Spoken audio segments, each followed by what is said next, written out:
এমন সময় দেবশ্রী নারদ ছেড়ে দিচ্ছ, দীর্ঘায়ী হয়ে যাচ্ছে, তাই নাকি? আমাকে বলবেন ইশারায় দিলেই বাবা একবারে ট্রেন গাড়িতে দেখলেন শিকল টানলে কি হয়, থেমে গেল। তো জানি তাই যাই গৌর হরি। এবার কি বলছে, এদিকে যখন হরিনাম সংকীর্তন জীবের দাঁড়ে দাঁড়ে গৌর হরি বিলাচ্ছে, বিলিয়ে বেড়াচ্ছে। কেন বেড়াচ্ছে? কি বলছে গৌর হরি? পৃথিবীতে আছে যত নগরাদি গ্রাম, সর্বত্র প্রচার হইবে মোর এই নাম। এই পৃথিবীতে যত দেহবাড়ি রয়েছে না, এখানে কৃষ্ণ নাম করতে হবে, এখানে মধুমাখা কৃষ্ণ নাম করতে হবে। নাম ছাড়া জীবের গতি নাই, গতি নাই, গতি নাই। এদিকে দেবশ্রী নারদ কি করলেন? ভাবতে লাগলেন, যিনি কলিযুগের উদ্ধার কর্তা, যিনি ভগবান কৃষ্ণ ছিলেন, সেই দুই দেহ এক দেহ ধরে গৌর হরি উদয় হলেন। তিনি কেন নিজের নাম নিজে প্রচার করছেন? নিতাই কি করেছিল বাবা? যাকে পায় তাকে জড়িয়ে ধরেছিল, হাতে ধরে পায়ে ধরে যে কৃষ্ণ নাম দিতে হবে। আমার বাবাজি অনেক সুন্দর করে ব্যাখ্যা করে। আমার বাবাজির পঞ্চতত্ত্ব আমি শুনেছি, 3-4 ঘন্টা লেগে যায় পঞ্চতত্ত্ব করতে বাবাজি। তার ভিতরে মাহুত্য রয়েছে। পঞ্চতত্ত্ব কি বলছে? ক্ষিতি অপ্তেজ মরুদ ভোম। আমাদের দেহটা 5টা জিনিস দিয়ে তৈরি, তাই নয় কি? ক্ষিতি অপ্তেজ মরুদ ভোম। এখানে দাঁড়িয়ে রয়েছে কে? পঞ্চতত্ত্ব। মাঝখানে গৌর হরি 2 বাহু তুলে দাঁড়িয়ে রয়েছে। পাশে রয়েছে নিত্যানন্দ প্রভু, তার পাশে রয়েছে অদ্বৈত প্রভু, যার নাম ছিল শিব ঠাকুর। সত্যত্রতা তাপল লীলায় তিনি নাম ছিল মহাদেব। ত্যাগ করে দিয়ে এবার কাঙাল বেশে সুরধনির কুলে অদ্বৈত প্রভু হয়ে এই জীবকে উদ্ধার করার জন্য এই মহামন্ত্র নাম কিন্তু উনি আনলেন। জানেন এ ঘটনা? তুলসীর পত্র লিখে লিখে নদীতে ছেড়ে দিতে। আমাদের সেই 22 বাজারের বেত্রাঘাত থেকে মেরেছিল, সেই নাম চাঁদে হরিদাস। হরিদাসকেও অদ্বৈত প্রভু জল থেকে উঠিয়ে তাকে সুস্থ করে বলল, হরিদাস তুমি মধুমাখা কৃষ্ণ নাম করো, তুমি যাও বেনাপুল পাটবাড়ি জঙ্গলে চলে যাও। রাজা রামচন্দ্র খার অত্যাচারে এই জীব হরিনাম করতে পারে না, এরা সুস্থভাবে কৃষ্ণ নাম করতে পারে না। তুমি বেনাপুলে চলে যাও, যে ওখানে গিয়ে না কৃষ্ণ নামের গায়িকা শক্তি তুমি উন্মিলিত করো, হরিনাম করতে বলো। এই নাম ছাড়া জীবের আর গতি নাই।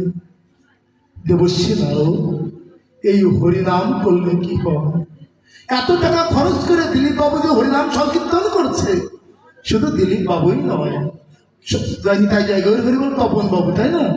তপন বাবু যে হরিনাম সংকীর্তন করছে, শুধু সেই একা নয়, আত্মীয় স্বজন বন্ধু বান্ধব ভাতা ব্রাতা সবাই একত্রিত হয়ে অনেক দিন ধরে একটা সাধনা ভজনা করেছে। কত বৈষ্ণবের দাঁড়ে দাঁড়ে গিয়েছে। একটা দিন দেন না, এমন একটা দিন দিন, এই দিনের দিন যে আমাদের গৃহে অমঙ্গল ছিল সেটা দূর হয়ে গিয়েছে। সেই মানবিকটাকে রক্ষা করার জন্য ভগবানের নামে প্রার্থনা করেছিলাম, হরিনাম সংকীর্তন গৃহে যদি পড়ে, যেখানে হরিনাম সংকীর্তন হয় সেটা নবদ্বীপ মধুর বৃন্দাবন হয়ে যায়। আর বৃন্দাবনে তো ধুলি কণাগুলি আছে না, ওটা যদি সর্বে অঙ্গে লেপন করা যায়, পাপ থেকে মুক্ত হওয়া যায়।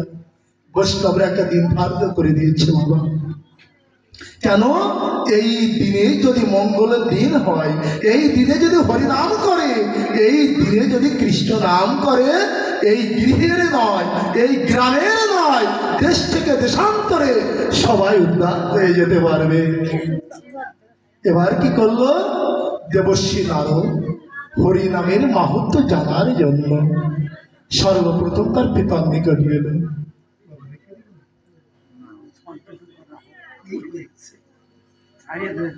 রাধে তাই কি করলো দেবশ্রী নারদ?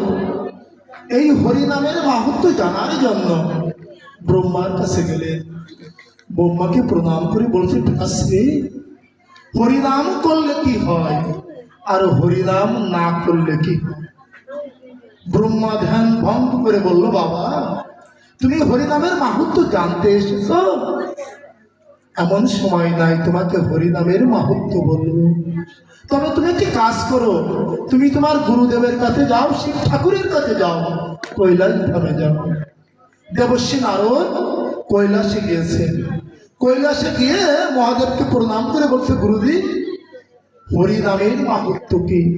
হরিনাম করলে কি হয়, আর হরিনাম না করলে কি হয়? শিব ঠাকুর বলল, বাবা, এই হরিনামের মাহাত্ম্য তোমাকে বুঝিয়ে বলবো এমন সময় নাই। কেন সময় নাই বাবা? ব্রহ্মা, বিষ্ণু আর শিব সৃষ্টিকর্তা, তাই না? কি পালনকর্তা আর সংহারকর্তা, এদের যে দায়িত্বগুলি রয়েছে, এই দায়িত্বগুলি রক্ষা করা করতে করতে সময় নাই হরিনামের ব্যাখ্যা বুঝিয়ে বলবে। শিব ঠাকুর বলল, বাবা, তুমি একটি কাজ করো, হরিনামের মাহাত্ম্য জানতে চাও, তবে তুমি একটি কাজ করো, তুমি এবার যমরাজার কাছে যাও। যমরাজার কাছে গেলে হরিনামের মাহাত্ম্য জানতে পারবে। বাবা, সবাই যমরাজকে চেনেন তো নাকি বাবা? যমরাজার নাম তো শুনেছেন বাবা। মৃত্যু নিলেই আমরাকে স্বর্গে গলক বৃন্দাবনে যাওয়া সহজ কথা নয়। প্রীতি লোকগামী একটা নরক আছে বাবা, ওই জায়গায় যেতে হয়। ওই জায়গা বিচার আচার করার পরে প্রভু কৃপা করে তাকে যেখানে পাঠিয়ে দেবে, তাকে আবার সেই জায়গায় পাঠিয়ে দেয়। এবার কি করলো? সেই যমদুয়ারে গিয়ে দেবর্ষী নারদ যখন যমরাজকে প্রণাম করেছে, যমরাজ বলছে, নারদ, তুমি কেন এসছো এখানে? এই জমে আমার এখানে কেউ পূর্ণ কারুর নাই, তুমি কেন এখানে এসেছো? দেবর্ষী নারদ বলছে, প্রভু, আমি জানতে চাই, কলিযুগে যে গৌর হরি হরিনাম সংকীর্তন জীবের দ্বারে দ্বারে বিলিয়ে বেড়াচ্ছে, হরিনামের মাহাত্ম্য কি? হরিনাম করলে কি হয়, হরিনাম না করলে কি হয়? যমরাজ বলছে, বাবা, তুমি হরিনামের মাহাত্ম্য জানতে চাও, তবে তুমি কি কাজ করো, আমি দক্ষিণ দুয়ারে, ভাগবতে স্পষ্ট লেখা রয়েছে, দক্ষিণ দুয়ারে যাওয়া নিষেধ। বাবা, এই বাবাজিরা বলে দক্ষিণ দুয়ারে যেয়ে দাও, দক্ষিণ দুয়ারে যাওয়া নিষেধ। তাই কি করলো? নারদকে বললো, তুমি দক্ষিণ পাশে যেও না, তুমি দক্ষিণ পাশে যাও। দক্ষিণ পাশে গেলে তুমি হরিনামের মাহাত্ম্য জানতে পারবে। দেবর্ষী নারদ ভাবল, এই নামের ভিতরে কি রয়েছে, এই নামের ভিতরে কি এমন বস্তু রয়েছে, কি মাহাত্ম্য রয়েছে? আমি পিতার নিকট গেলাম, গুরুদেবের কাছে গেলাম, যমরাজার কাছে আসলাম, কেউ হরিনামের মাহাত্ম্য বলতে চায় না।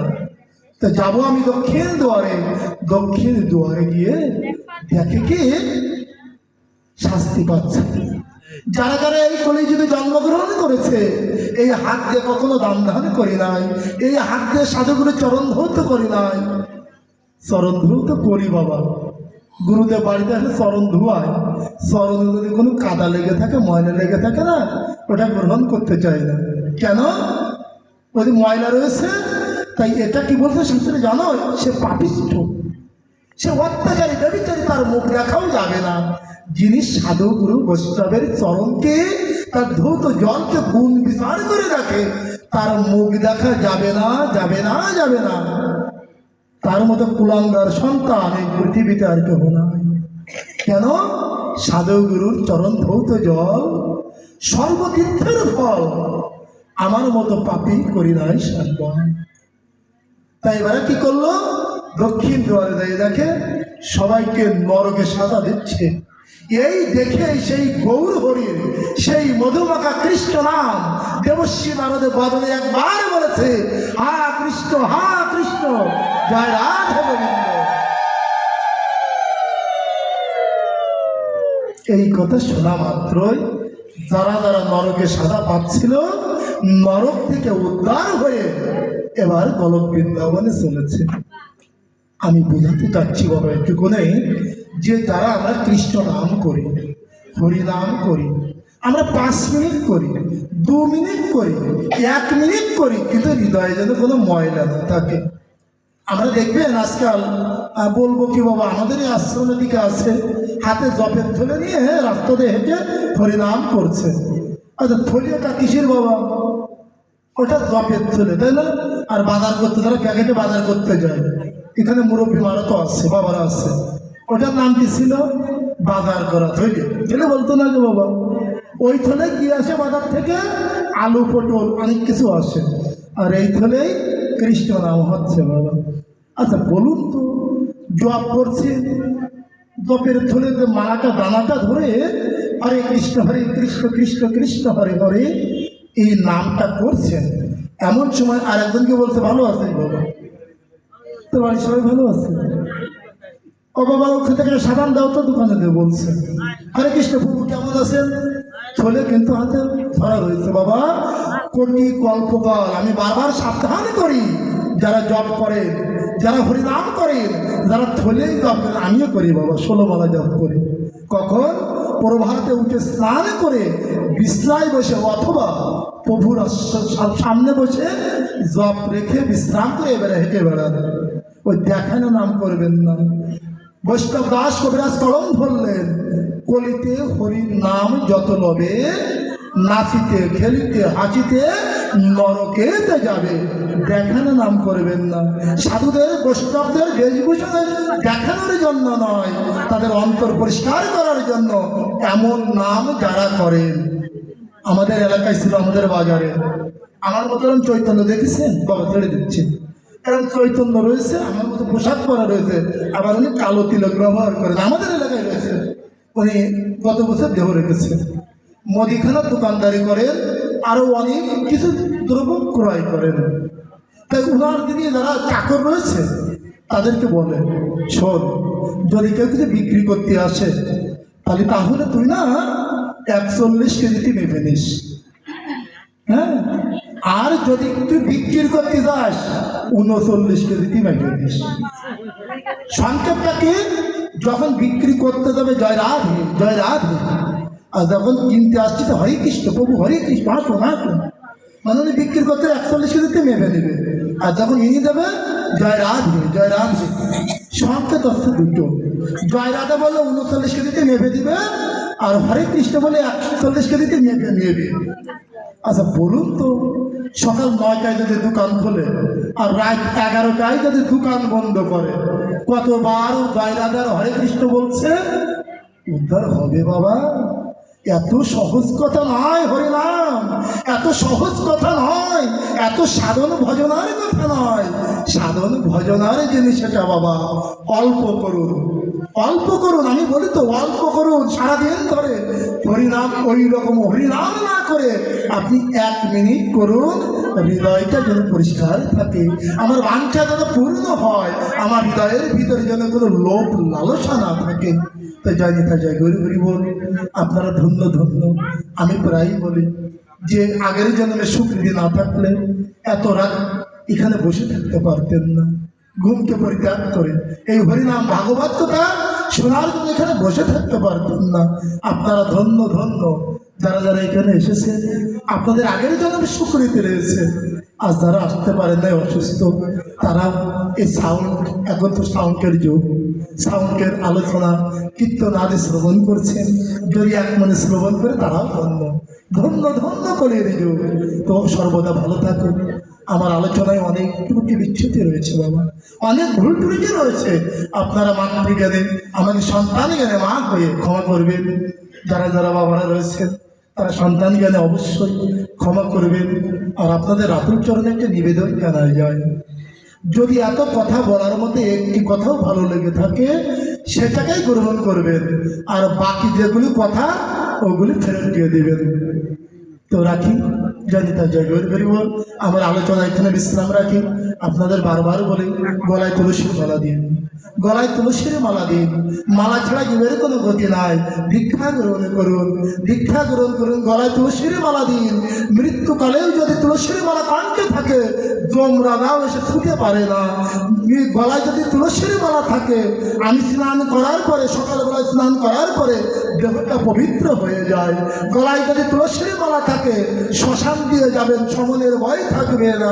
আপনি যেখান থেকে যাবেন ঢুকবেন, সমনের ভয় থাকবে না। গলায় তুলসীর মালা থাকলে গলফাস হয়ে মারা যাবে না, অ্যাক্সিডেন্ট হয়ে মারা যাবে না। হরিভক্তি বিলাসে রয়েছে 6টা গুণ। তুলসীর মালা দিন। কিসের লজ্জা, কিসের ঘৃণা? আমরা এইরকম বেশভূষণ করে, বাংলাদেশের এমন কোনো প্রান্ত নাই যে আমরা যাই না, কোথা থেকে কোথায় চলে যাই বাবা, আপনাদের রাতুল চরণে করি। বাবাদের এখানে আসেন, দেখেন কত কষ্ট করে কোথা থেকে কোথায় চলে এসেছে। দীক্ষা গ্রহণ করুন, দীক্ষা নিয়ে অবশ্যই নেবেন। তাই যাই গরি হরি বল। এই গিরিবাস ধন্য ধন্য, আপনারাও ধন্য, আমরাও ধন্য। আমি সেই তপন বাবু বা তার আত্মীয় স্বজন যারা যারা আছেন তাদেরকে সাধুবাদ জানাই, ধন্যবাদ জানাই। এবং এই গৃহের থেকে যারা যারা পরলোক গমন করেছেন আমাদের মধ্যে আর নাই, যারা এই পর্যন্ত একবার নিত্য লীলা প্রবেশ করেছেন তাদেরকেও ধন্য জানাই। তারাও ভগবান প্রাপ্তি হোক, আমি ভগবানের নিকট প্রার্থনা করি। যারা দেহ রেখেছেন তারাও যেন ভগবানের পাদপদ্মের পাশে যেন জায়গা পায়। এই বলেই আমি আমার আলোচনা বিশ্রামে রাখি। শ্রী গুরু প্রেমানন্দে নিতাই গৌরী সীতানাথ হরি হরি।